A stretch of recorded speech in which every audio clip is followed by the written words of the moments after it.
Në raportet mujore që i kemi analizu të shfrytëzimit të kamionëve për periudhën 2023-2025, kemi pasë në disa kamion, kilometrat e përshkuara janë zero. Do të thotë nuk janë regjistruar fare kilometrat që i kanë kaluar këta kamion, ndërsa kemi në anën tjetër kemi raporte që këta kamion kanë mbledhur mbeturina dhe kanë, do të thotë, kanë harxhuar edhe naftë.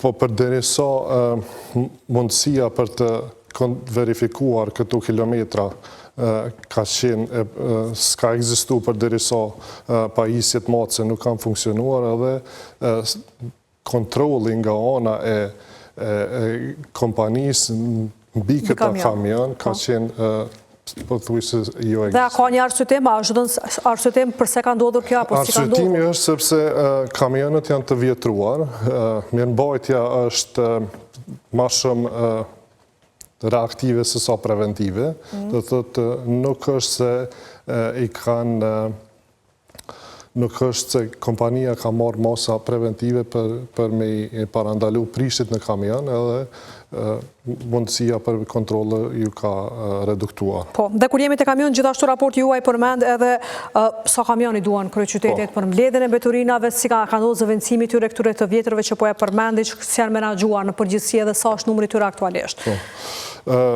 Sipas planit operativ që ka hartu kërë me pastrimi, në kryeqytet nevojitin deri në 31 kamion aktiv për çdo ditë, për gjatë të javës. Mirë po numri kamionëve në dispozicion vazhdimisht ka qenë në rëndje. Për shembull në vitin 2023 ka qenë 28 kamion, do të se kam rria 31 që është i domosdoshëm.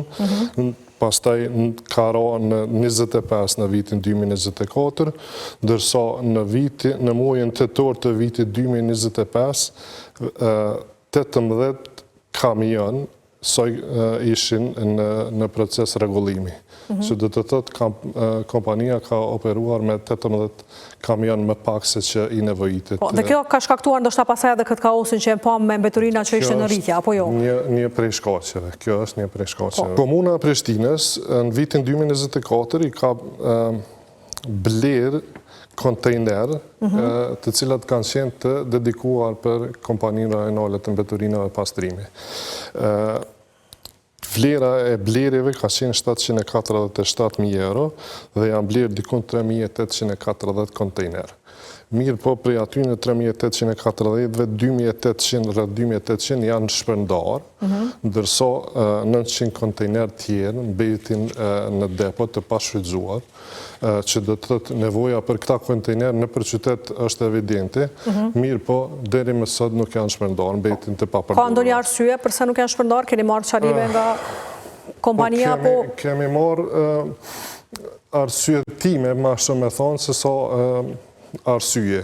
Do të thotë çështje teknike të cilat nuk kanë, sipas tyre kanë qenë të pasgjithshme për kohën që këta kontejner janë blerë.